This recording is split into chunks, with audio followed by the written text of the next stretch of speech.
നമസ്കാരം, കൊട്ടാരക്കര മീഡിയയിലേക്ക് സ്വാഗതം.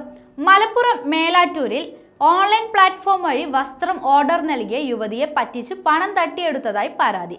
മേലാറ്റൂർ ചോലക്കുളം സ്വദേശിനിയാണ് കഴിഞ്ഞ ദിവസം മേലാറ്റൂർ പോലീസിൽ പരാതി നൽകിയത്.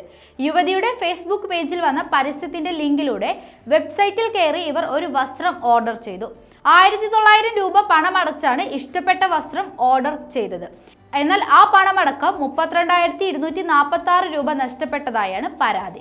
ഫേസ്ബുക്കിൽ കണ്ട ലിങ്ക് വഴി വസ്ത്രം ഓർഡർ ചെയ്തുവെങ്കിലും ദിവസങ്ങളായിട്ടും ഡ്രസ്സ് എത്തിയില്ല. ഇതോടെ ഡെലിവറി ഡേറ്റ് കഴിഞ്ഞ് 4 ദിവസത്തിന് ശേഷം യുവതി വെബ്സൈറ്റിൽ കണ്ട കസ്റ്റമർ കെയർ നമ്പറിൽ വിളിച്ചെങ്കിലും ഓർഡർ ചെയ്ത സാധനം അയച്ചു തരാൻ സാധിക്കില്ലെന്ന് അറിയിച്ചു.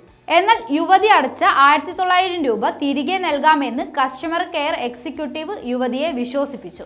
പിന്നീട് ഇവർ അയച്ചു നൽകിയ ലിങ്കിൽ കയറിയ യുവതി ഓൺലൈൻ കമ്പനി പറഞ്ഞതു പ്രകാരം പേര്, അഡ്രസ്, OTP എന്നിവ അയച്ചു കൊടുത്തതോടെയാണ് തട്ടിപ്പ് നടന്നത്. OTP നൽകിയതിന് പിന്നാലെ ബാങ്ക് അക്കൗണ്ടിൽ നിന്ന് പല തവണകളിലായി 30,346 രൂപയടക്കം 32,246 രൂപ നഷ്ടപ്പെടുകയായിരുന്നു. ഇതോടെയാണ് യുവതി താൻ പറ്റിക്കപ്പെട്ടെന്ന് തിരിച്ചറിഞ്ഞത്. തുടർന്ന് പോലീസിൽ പരാതി നൽകുകയായിരുന്നു. പരാതിയുടെ അടിസ്ഥാനത്തിൽ കേസെടുത്തതായും അന്വേഷണം ആരംഭിച്ചതായും മേലാറ്റൂർ പോലീസ് പറഞ്ഞു.